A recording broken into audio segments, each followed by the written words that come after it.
নমস্কার বন্ধুরা, SB academic সেন্টারের প্রত্যেকটা ছাত্রছাত্রীকে স্বাগত। আজকে আমি মাধ্যমিকের ভূগোল সলভ করাবো। তো দেখো, আজকে ভূগোলের তিনখানা সেট সলভ করাবো সকালের দিকে এবং বিকেলের দিকে তোমাদের আমি আরও দুটো সেট সলভ করে দেবো। ঠিক আছে, আস্তে আস্তে ভয় নেই, 2 থেকে 3 দিনের মধ্যে সমস্ত সেটগুলো ভূগোলের আমি সলভ করে দেবো। ঠিক আছে, আজকে আমি তোমাদের পেজ নম্বর 447, 479 এবং 511, ঠিক আছে, এই তিনখানা সেট কিন্তু সলভ করে দেবো। ঠিক আছে, কী বলছি বুঝতে পারছো? তো দেখতেই পারছো পেজ নম্বর 447 নম্বর পেজ, ঠিক নিচের দিকে প্রশ্নগুলো আছে। দেখো 1.1-এ ভূমিভাগের উচ্চতা বৃদ্ধিকে কী বলে? আরোহণ বলে। 1.2-তে কী বলেছে? অনেকগুলি কড়ি একসাথে মিলিত হলে তাকে কী বলে? অ্যান্সার হবে পিরামিড চূড়া। 1.3-তে মুক্তিক মেঘ দেখা যায়, অ্যান্সার হবে স্ট্রাটোস্ফিয়ারে। 1.4-এ বৃষ্টিছায়া অঞ্চল হয়, অনুবাদ ঢালে। 1.5-এ দিনে কোনো নির্দিষ্ট স্থানে জ্বর হয়, দুবার হয়। 1.6-এ শৈবাল সাগর দেখা যায় আটলান্টিক মহাসাগরে। 1.7-এ আর্সেনিক একটি বিষাক্ত বজ্র। পরের প্রশ্ন 1.8-এ দুন কথার অর্থ হলো উপত্যকা। 1.9-এ ভারতের একটি নবীনতম রাজ্যের নাম হলো তেলেঙ্গানা। 1.10 দক্ষিণ ভারতের সর্বোচ্চ শৃঙ্গ আনাইমুদি। 1.11-এ ভারতের কেন্দ্রীয় গম গবেষণা কেন্দ্রটি অবস্থিত পুসাতে।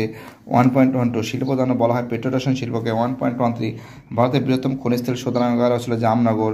1.4-এর আছে বেঙ্গালুরু। তো দেখো 448 নম্বর পেজে 2.11-এ পটহল নদীর উচ্চগতি সৃষ্টি হয়। ঠিক আছে। 2.12 ঝুলন্ত পতাকা নদীর উচ্চগতিতে হয়। ঠিক আছে। 2.13 চিনুক একটি স্থানীয় বায়ু। ঠিক আছে। 2.14 সরলবর্গীয় অন্য দেখা যায় পার্বত্য অঞ্চলে, এটা ভুল আছে। 2.15 গোদাবরীকে দক্ষিণ ভারতের গঙ্গা বলা হয়। ঠিক আছে। 2.16 ইনজেকশনের সিরিঞ্জ একটি চিকিৎসা বজ্র, এটা ঠিক আছে। 2.17-এ ভুল আছে। 2.21-এ মিয়ান্ডার নামটি এসেছে তুরস্কের মিয়ান্ডার্স থেকে। 2.22 সমুদ্র স্রোত সৃষ্টির প্রধান কারণ হল বায়ু প্রবাহ। 2.23-তে নিরক্ষীয় অঞ্চলে পরিচালন বৃষ্টিপাত দেখা যায়। 2.24-এ উষ্ণ ও শীতল স্রোতের প্রভাবে কুরেশীয়, ঠিক আছে। আর 2.24-এ উষ্ণ শীতল স্রোতের প্রভাবে কুয়াশাও ঝড় হয়। ঠিক আছে। অনেকটা ক্যামেরা থেকে দেখছি তো মুশকিল হয়ে যাচ্ছে, ভালো করে পড়তে পারছিলাম না। 2.25-এ কোনো কিছু মনে করবে না প্লিজ তোমরা। 2.25-এ রোদের তলদেশে ভরাট হওয়াকে ভার্ব বলে। 2.25-এ ভূতাপ শক্তি একটি ড্যাশ শক্তির উদাহরণ, অপরিচালিত শক্তির উদাহরণ। 2.27-এ ভারতের জনসংখ্যা 1.5 জন বর্গ কিমিতে, 382 জন। এবার 2.31-এ নদীর ষষ্ঠগতের সূত্রটি কে প্রদান করেছেন? W Hawkins, HOPKINS। 2.32-তে ক্রুদ্ধমণ্ডল বায়ুমণ্ডলে কোন স্তরকে বলে? অ্যান্সার হবে ট্রোপোস্ফিয়ারকে বলে। 2.33 একটি শীতল স্রোতের নাম কি? ক্যানারি স্রোত। ক্যানারি কয়জাবলা আকার নয়াকার রয় দীর্ঘে। 2.34-এ পাখির পায়ের মতন দেখা যায় এমন একটি বদ্বীপের নাম লিখে। মিসিসিপি নদীর বদ্বীপ। 2.35-এ এল নিনো কোন অঞ্চলে দেখা যায়? পেরু অঞ্চলে। 2.36-এ শ্বাসমূল ও ঠেসমূল কোন উদ্ভিদে দেখা যায়? ম্যানগ্রোভ উদ্ভিদে। 2.37-এ তরল সোনা বলা হয়, তোমরা জানো তরল সোনা বলা হয় পেট্রোলিয়ামকে বা পেট্রোলকে বলা হয় বা পেট্রোলিয়ামকে বলা হয়। তো 2.38-এ অ্যান্সার হবে বাদামি। কালো হিরে, কয়লা, দোন, উপত্যকা, হেমাটাইট, লোহা, সিলিকন ভ্যালি, বেঙ্গালুরু। এবার আমি তোমাদের পরের পেজটা সলভ করিয়ে দেবো। এবার আমি তোমাদের পেজ নম্বর 479 নম্বর পেজটা সলভ করে দেবো। ঠিক নিচের দিকে আছে দেখো, পাখির পায়ের মতন আকৃতি বিশিষ্ট বদ্বীপ হলো মিসৌরি নদীর। 1.2-তে অ্যান্সার হবে নোনাটাক্স হবে। 1.3-তে কী বলেছে? বায়ুর গতিবেগ মাপার যন্ত্র নাম হলো অ্যানিমোমিটার। 1.4-এ পর্বতের ঢাল বরাবর উপরে থেকে নিচের দিকে যে বায়ু প্রবাহিত হয়, অ্যান্সার হবে ক্যাটাবেটিক বায়ু। 1.5-এ অ্যান্সার হবে ক্যানারি স্রোত। 1.6-এ পৃথিবীর গুরুত্বপূর্ণ মৎস্য আহরণ কেন্দ্রটি উন্নতি লাভ করেছে উষ্ণ ও শীতল সমুদ্র স্রোত। 1.7-এ একটি জৈব ভঙ্গুর বজ্রের নাম কি? ধানের খোসা। 1.8-এ সাতপুরা একটি স্তূপ পর্বত। 1.9-এ একটি পশ্চিম বাহিনী নদীর নাম কি? নর্মদা। 1.10-তে ভারতের অরণ্য গবেষণা কেন্দ্রটি অবস্থিত দেরাদুনে। 1.11-এ একটি তন্তুজ ফসলের উদাহরণ কি? তুলো। 1.12 আধুনিক যোগাযোগ ব্যবস্থার একটি পদ্ধতি হলো উপরের সবকটি। 1.13-তে সর্বাধিক জনঘনত্ব রাজ্যটি হলো, অ্যান্সার হবে বিহার। 1.14-এ অ্যান্সার হবে 1:2,50,000।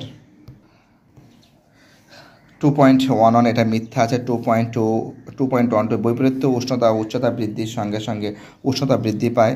ঠিক আছে। 2.13 ভুল আছে। 2.14 ঠিক আছে। 2.15 ভুল আছে। 2.16 ভুল আছে। 2.17 ঠিক আছে।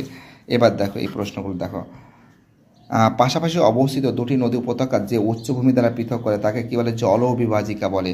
2.22 পৃথিবীর ড্যাশ শক্তি গৌণ জ্বর সৃষ্টি করে মধ্যাকর্ষণ। 2.23 ঘূর্ণবাত ড্যাশ চাপযুক্ত অঞ্চলে সৃষ্টি হয় নিম্ন চাপযুক্ত অঞ্চলে সৃষ্টি হয়। 2.24 ড্যাশ একটি গ্রিন হাউস গ্যাসের উদাহরণ মিথেন। 2.25 শিব সমুদ্র জলপ্রপাত ড্যাশ নদীর উপর অবস্থিত কাবেরী। 2.26 ড্যাশ শহরকে উত্তর ভারতের ম্যানচেস্টার বলে কানপুরকে। তোমাদের একটা জিনিস মাথায় রাখতে হবে, ভারতের ম্যানচেস্টার আহমেদাবাদকে বলা হয়, দক্ষিণ ভারতের ম্যানচেস্টার কোয়েম্বাটুরকে বলা হয়, আর উত্তর ভারতের ম্যানচেস্টার কানপুরকে বলা হয়। 2.27 মোট জনসংখ্যা এবং মোট আয়তনের অনুপাতকে কি বলে? তো দেখো, মোট জনসংখ্যা ও মোট আয়তনের অনুপাতকে কিন্তু জনঘনত্ব বলে। ঠিক আছে, জনঘনত্ব বলে। ঠিক আছে, কি বলছি বুঝতে পারছো? জনঘনত্ব বলে। চলো এবারে তোমাদের পরের প্রশ্নগুলো সলভ করে দিচ্ছি। 2.31 রাজস্থানে চলমান বালিয়াড়িকে কী বলে? ধ্রিয়ান বলে। 2.32 কোন অঞ্চলটি অন্তঃক্রান্তীয় অবিস্মৃত অঞ্চল নামে পরিচিত? নিরক্ষীয় অঞ্চল। 2.33 পৃথিবীর বৃহত্তম মগ্নচড়ার নাম কি? অ্যান্সার হবে গ্র্যান্ড ব্যাঙ্ক। 2.34 ভারতের একটি বৃষ্টির ছায়া অঞ্চলের নাম কি? শিলং। 2.35 ভারতের শুল্কমুক্ত বন্দরের নাম কি? কান্ডালা। 2.36 ভারতের কোন রাজ্যে বনভূমির পরিমাণ সর্বাধিক? মধ্যপ্রদেশ। 2.37 প্লাস্টিক কোন জাতীয় বজ্রের উদাহরণ? Non biodegradable. Non biodegradable. ঠিক আছে, লেখা রয়েছে, দেখে নাও। 2.38 ইসরো প্রেরিত একটি কৃত্রিম উপগ্রহের নাম কি? GSAT-20। আরও অনেক কিছু আছে, লিখতে পারো। সিলিকন ভ্যালি হবে বেঙ্গালুরু, তাপবিদ্যুৎ কেন্দ্র ছাই হবে শিল্প বজ্র, চা হবে বাগিচা ফসল, রেল ইঞ্জিন নির্মাণ কেন্দ্র হবে চিত্তরঞ্জন। এবার তোমাদের পরের পেজটা সলভ করে দেবো। এবার তোমাদের আমি পেজ নম্বর 511 নম্বর পেজটা সলভ করে দেবো। ঠিক নিচের দিকে আছে, প্রশ্নগুলো দেখে নাও। যে প্রক্রিয়ায় ক্ষয় বহন ও সঞ্চার মধ্য দিয়ে ভূমিরূপে সামঞ্জস্য তৈরি করে? অ্যান্সার হবে পর্যায় নেবে। 1.2 পাখির পায়ের আকৃতির মতন বদ্বীপ হলো মিসিসিপি মসৌরি নদীর মোহনায়। 1.3 প্রস্তরময় মরুভূমিকে বলা হয় হামাদা। 1.4 একটি সাময়িক বায়ুর উদাহরণ হলো মৌসুমী বায়ু। 1.5 এর অ্যান্সার হবে হাইগ্রোমিটার। 1.6 এর অ্যান্সার হবে উপসাগরীয় স্রোত। 1.7 এর অ্যান্সার হবে আর্সেনিকের প্রভাবে। 1.8 এর অ্যান্সার হবে আরাবল্লী। 1.9 এর অ্যান্সার হবে দামোদর উপত্যকা।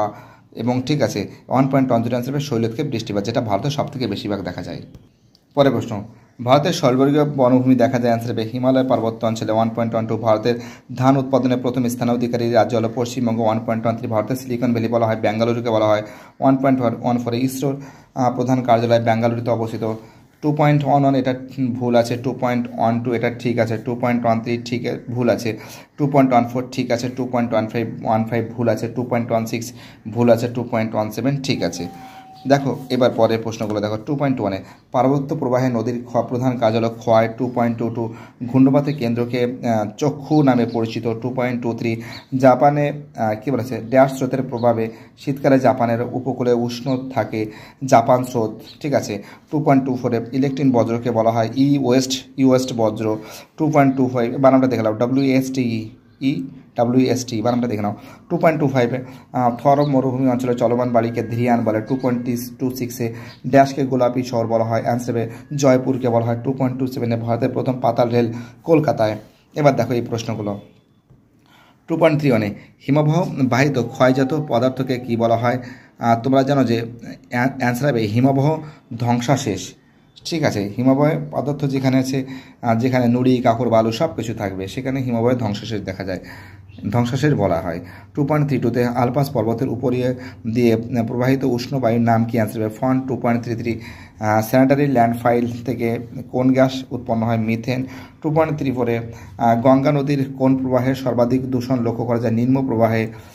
পরের প্রশ্ন কি বলেছে তোমাদের? 2.35 লাক্ষা ও মিনিকয় কী ধরনের বদ্বীপ? অ্যান্সার হবে প্রবাল বদ্বীপ। 2.36 মৃত্তিকা ক্ষয়ের যে কোনো দুটি প্রাকৃতিক কারণ উল্লেখ করো। তোমরা জানো যে তোমাদের নদী ক্ষয় হতে পারে, খরা হতে পারে, বন্যা হতে পারে, ভূমিকম্প হতে পারে, অনেক কিছু হতে পারে, লিখলে হলো একটা। 2.37 একটা দুটো লিখে দিলে হয়ে যাবে। 2.37 পশ্চিমবঙ্গের হলদে মূলত কোন শিল্পের জন্য বিখ্যাত? পেট্রোরসায়ন শিল্পের জন্য বিখ্যাত, পেট্রোরসায়ন। 2.38 ভারতের কোন রাজ্যে সাক্ষরতার হার বেশি? কেরল। পরের প্রশ্ন 2.41 গাঙ্গেত্রী হবে আমাদের অ্যান্সার হবে কুমায়ুন হিমালয়, আদি হবে রাজস্থান, পাইন হবে আমাদের সরলবর্গীয় উদ্ভিদ, এবং ভারতের রকেট উৎক্ষেপণ সংস্থা হবে ইসরো। ঠিক আছে, তো দেখতেই পাচ্ছ সলভ করে দিয়েছি। ভিডিওটি দেখার জন্য এসবি একাডেমিক সেন্টারের তরফ থেকে প্রত্যেকটা ছাত্রছাত্রীকে জানাই অসংখ্য ধন্যবাদ।